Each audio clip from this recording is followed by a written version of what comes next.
ఆంధ్రప్రదేశ్ మాజీ ముఖ్యమంత్రి చంద్రబాబు నాయుడు గారు, అట్లాగే మాజీ ప్రధాన న్యాయమూర్తి, సుప్రీంకోర్టు ప్రధాన న్యాయమూర్తి జస్టిస్ రమణ గారు అక్కడికి వెళ్ళినటువంటి వాళ్ళు, మన ఆంధ్ర నుంచి వెళ్ళినటువంటి వాళ్ళు అనాల.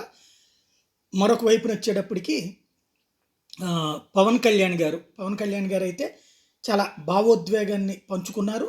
ఇంతకుముందు కూడా ఆయనకి సంబంధించినటువంటి ఇష్యూస్ చూసుకున్నాం. ఏమేంటి ఆయన మాట్లాడింది ఏంటన్నటువంటిది కూడా పవన్ కళ్యాణ్ గారు అయితే చాలా భావోద్వేగానికి గురయ్యారు. ఆలయానికి సంబంధించినటువంటి కార్యక్రమాన్ని చూసిన సందర్భంగా ఆంధ్రప్రదేశ్ నుంచి అటెండ్ అయినటువంటి వాళ్ళల్లో చక్కటి అవకాశం దక్కింది పవన్ కళ్యాణ్ గారికి కూడా. ఆయన అయితే వెళ్తూ ఉన్నటువంటి సందర్భంలో కూడా ఆ విజువల్స్ని కూడా ప్రొజెక్ట్ చేశారు. తను ఏ విధంగా అక్కడ అయోధ్యకి వెళ్తున్నాను అన్నటువంటి దాంతోపాటుగా వెళ్ళాక అక్కడ సంతోషాన్ని వ్యక్తం చేసినటువంటి అంశం కూడా ఇక్కడ ప్రధానమైనటువంటిది. పవన్ కళ్యాణ్ గారు అయితే చాలా భావోద్వేగానికి లోనయ్యారు. ఆయన విజువల్స్ను కూడా పంచుకున్నారు.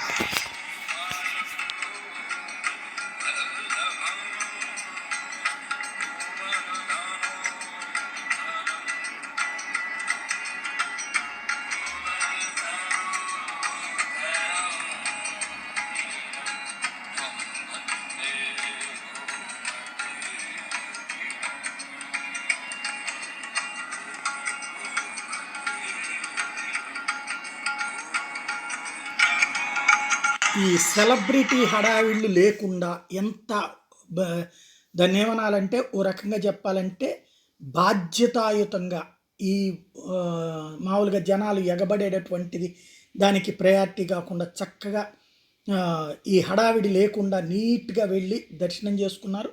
ప్లస్ ఆ కార్యక్రమంలో పాల్గొనటం, ఆయన ఆ ఫోటోను కూడా అందులో చూపించారు. తను ఎట్లాగా గుడికి ఎదురుగుండా ఉన్నటువంటి విఐపి గ్యాలరీలోనే ఆయనకి ఇచ్చారు. ఆయన చాలా భావోద్వేగాన్ని పంచుకున్నారు. అలాగే చంద్రబాబు నాయుడు గారు అటెండ్ అయ్యారు, చిరంజీవి గారు కూడా అటెండ్ అయ్యారు. ఓవరాల్గా ఆంధ్రప్రదేశ్ నుంచి మన తెలుగు వాళ్ళకి కొంతమందికి అయోధ్యలో రాముడి ప్రాణప్రతిష్ఠ సందర్భంగా అవకాశం దక్కడం వాళ్ళ అదృష్టం అని చెప్పాలి.